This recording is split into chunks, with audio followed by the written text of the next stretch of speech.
Selamat datang di MRF Football, channel yang akan membahas berita seputar Manchester United. Jika kalian suka berita Manchester United dari kami, jangan lupa like, komen, dan subscribe. Dan juga nyalakan tombol loncengnya, agar kalian bisa tahu berita Man United terupdate dari kami.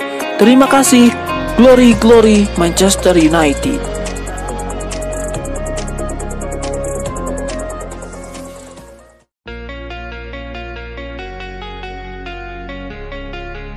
Alejandro Garnacho direkrut Manchester United pada awal Oktober 2020 lalu. Di balik kepindahan itu ada cerita tentang keributan dua bocah yang bisa membuat Garnacho batal gabung MU.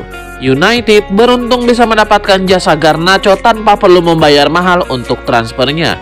Namun transfer itu hampir gagal karena alasan sepele. Garnacho mulai menunjukkan bakatnya saat bermain untuk tim muda Atletico Madrid.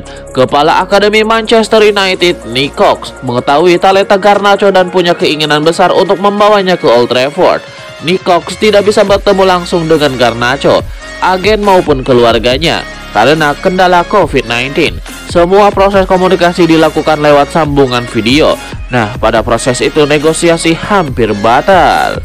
Saya harus melakukan negosiasi dari kamar tidur saya melalui video call menggunakan penerjemah. Anak-anak saya saat itu berusia 14 dan 10 tahun, dan saya ingat dengan jelas bahwa mereka berdebat satu sama lain. Saya harus bilang pada anak-anak saya sekarang, jika keributan kalian terus terjadi lebih lama, maka kita mungkin tidak akan punya Garnacho di Manchester United, sambungnya.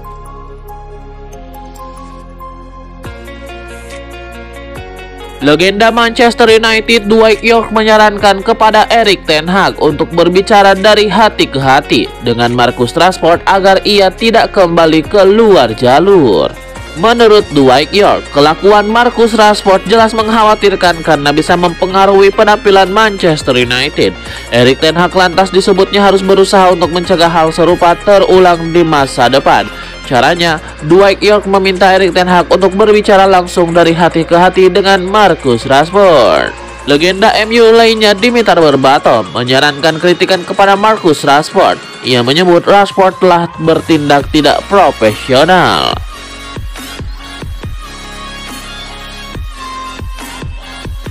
Ada kabar gembira datang bagi Manchester United. Mason Mount dilaporkan tidak lama lagi akan kembali beraksi bersama Setan Merah.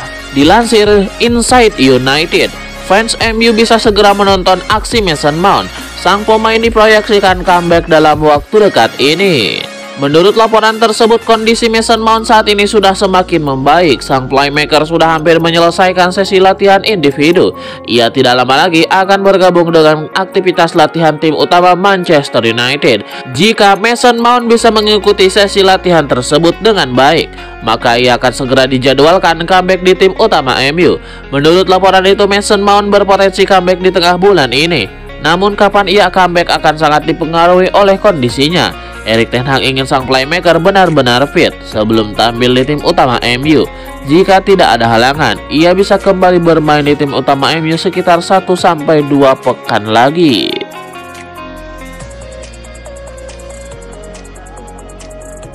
Asa Sofyan Amrabat untuk tetap menjadi penggawa MU nampaknya akan sirna. Kubu Setan Merah dilaporkan sudah memantapkan hati untuk berpisah dengan sang gelandang. Menurut laporan ESPN, bahwa MU secara garis besar kecewa dengan penampilan Amrabat. Mereka berharap sang gelandang bisa mengulangi performanya saat di Piala Dunia 2022 kemarin. Namun kenyataannya, Amrabat tidak demikian. Ia kesulitan beradaptasi dengan sepak bola Inggris dan ia juga kerap mengalami cedera, sehingga MU mulai kehabisan kesabaran dengannya. Menurut laporan tersebut, MU sudah semakin mantap untuk tidak mempermanenkan sang gelandang karena melihat perkembangannya belakangan ini. Sang gelandang sudah diberi waktu untuk beradaptasi, namun ia masih kesulitan menyesuaikan diri dengan atmosfer sepak bola Inggris. Itulah mengapa MU kian yakin bahwa Amrabat bukan pemain yang tepat untuk mereka, dan mereka akan memulangkannya ke Fiorentina.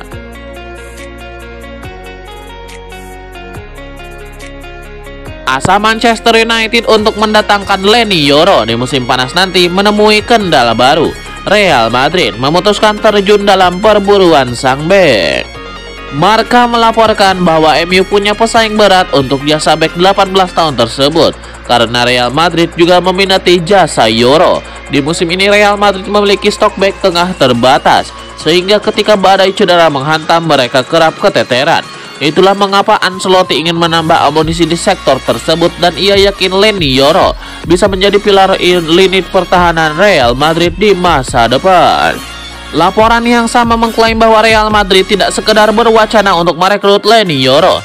Raksasa La Liga itu disebut-sebut sudah membuka komunikasi dengan sang agen bek.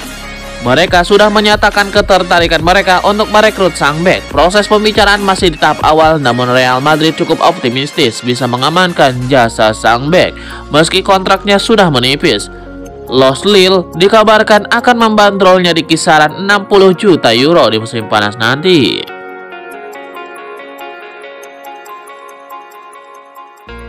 Rumor ketertarikan Manchester United terhadap Gleison Bremer nampaknya bukan sekedar isapan jempol belaka. Setan Merah dilaporkan akan memprioritaskan transfer sang bek dari Juventus.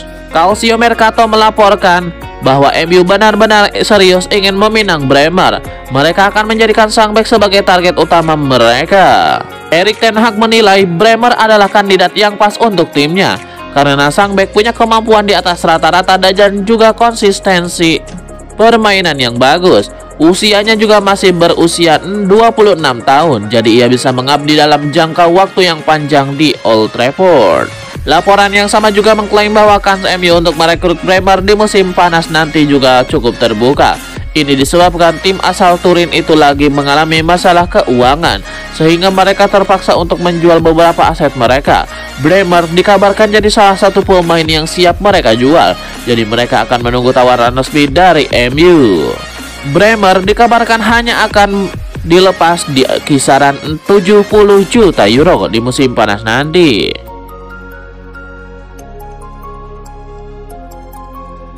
Mantan striker Belanda Robin van Persie terlihat berada di Carrington, markas latihan Manchester United dalam beberapa waktu terakhir. Ini alasannya. Van Persie sejak 2020 sudah menjadi pelatih tim junior klub Belanda Feyenoord. Awalnya terlihat di Old Trafford ketika MU menang 3-0 melawan West Ham pada akhir pekan lalu. Sehari berselang pada hari Senin 5 Februari malam waktu Indonesia Barat, Robin van Persie terlihat santap malam yang berlangsung 4 jam bersama manajer Manchester United Erik ten Hag. Menurut informasi dari The Athletic, aktivitas Robin van Persie itu adalah bagian dari aspek wajib yang dilakukan untuk menuntaskan kursus kepelatihan UEFA Pro lisensi. Selain memantau sesi-sesi latihan Erik ten Hag bersama para pemain MU, Robin van Persie juga sudah melakukan workshop dengan juru taktik asal Belanda itu dan asistennya, Michel van der Gaag dan direktur sepak bola John Morton. Dua pelatih dari Belanda juga disebut akan bergabung dengan Van Persie di Carrington untuk menuntaskan kursus lisensi kepelatihan. Menurut The Athletic, sebagian besar dari kursus kepelatihan untuk lisensi itu, Federasi Sepak Bola Belanda memang mengharuskan para pelatihnya menghabiskan waktu di klub asing. Nah, Robin van Persie rupanya lebih memilih untuk melakukannya di Manchester United yang ia bela pada periode 2012 sampai 2015 ketimbang Arsenal yang lebih dulu ia bela di tanah Inggris pada periode 2004 sampai 2012. Keinginan Robin van Persie itu disambut baik oleh Erik ten Hag.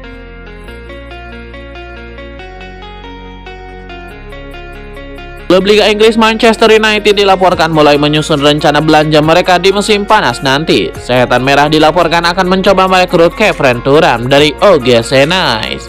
ESPN melaporkan bahwa MU kini mengarahkan radar mereka ke Prancis. Mereka berencana untuk merekrut Kevin Thuram dari OGC Nice. Erik ten Hag terkesan dengan track record sang gelandang karena 2 musim terakhir ia menjadi sosok andalan di lini tengah OGC Nice. Apalagi usianya relatif masih muda, sehingga ia bisa menjadi andalan di skuad MU untuk bertahun-tahun yang akan datang. Laporan itu mengklaim bahwa MU tidak akan menemukan kesulitan berarti untuk merekrut Kevin Thuram di musim panas nanti. Ini disebabkan OGC Nice merupakan klub yang dimiliki oleh Sir Jim Ratcliffe. Investor baru MU itu dikabarkan siap menyokong MU dengan pemain-pemain terbaiknya di OGC Nice.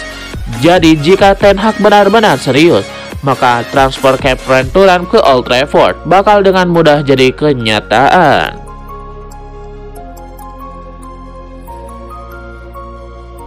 Performa Rasmus Højlund di musim pertamanya bersama MU rupanya masih belum mampu membuat Dwight Yorke terkesan. Legenda MU itu bahkan melontarkan kritik tajam kepada Rasmus Højlund.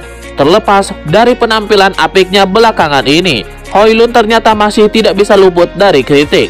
Dwight Yorke yang merupakan mantan striker MU menjadi sosok yang lantang mengkritik pemain berusia 21 tahun itu. Meski demikian, Dwight Yorke bisa memahami mengapa Højlund sejauh ini masih belum bisa memenuhi ekspektasinya terhadap seorang striker haus gol.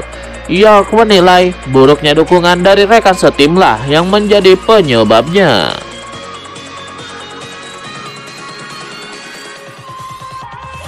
Suasana berbeda menghiasi sesi latihan Manchester United belakangan ini. Ada seorang penjaga gawang baru yang ikut berlatih bersama skuad asuhan Erik ten Hag. Dia adalah Joe Lewis. Joe Lewis saat ini sedang berstatus tanpa klub setelah kontraknya bersama klub Skotlandia Aberdeen habis dan tidak diperpanjang pada akhir musim lalu. Guna menjaga kebugaran, ia pun meminta izin berlatih di markas MU. Joe Lewis sudah berlatih di Carrington sejak sebelum Natal lalu.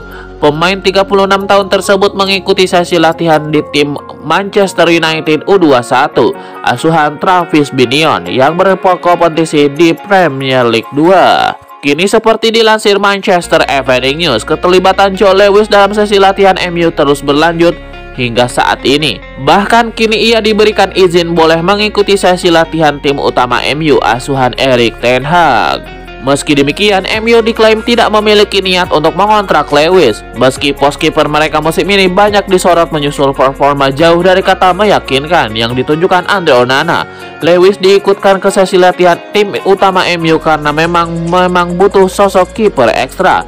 Biasanya pos kiper ekstra ini diisi oleh pemain dari tim akademi.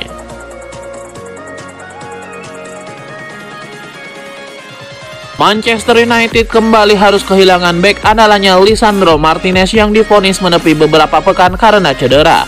Namun Erik ten Hag bisa bernapas lega karena ia masih memiliki Harry Maguire. Cedera terbaru Martinez menjadi pukulan telak bagi Erik ten Hag yang sudah kehilangan sejumlah pilar andalannya dalam perjalanan mengarungi musim ini. Kini Erik ten Hag pun bakal kembali mengandalkan sosok Harry Maguire di lini belakang. Kini hubungan Ten Hag dan Maguire di MU cukup menarik diikuti. Cedera parah Lisandro Martinez di awal musim menjadi berkah bagi Maguire. Bek 30 tahun itu pun dipercaya tampil oleh Erik ten Hag dan ia membayar dengan menunjukkan performa apik. Sayang, Harry Maguire kemudian ikut mengalami cedera dan untungnya kini sudah kembali ke skuad. Musim ini Harry Maguire tercatat sudah bermain sebanyak 20 kali bagi MU di semua kompetisi. Kini cedera terbaru Martinez pun seperti menjadi berkah kedua bagi Maguire. Ia pun bertekad membuktikan bahwa kehebatannya belum punah, tentu jika dipercaya Erik ten Hag tampil.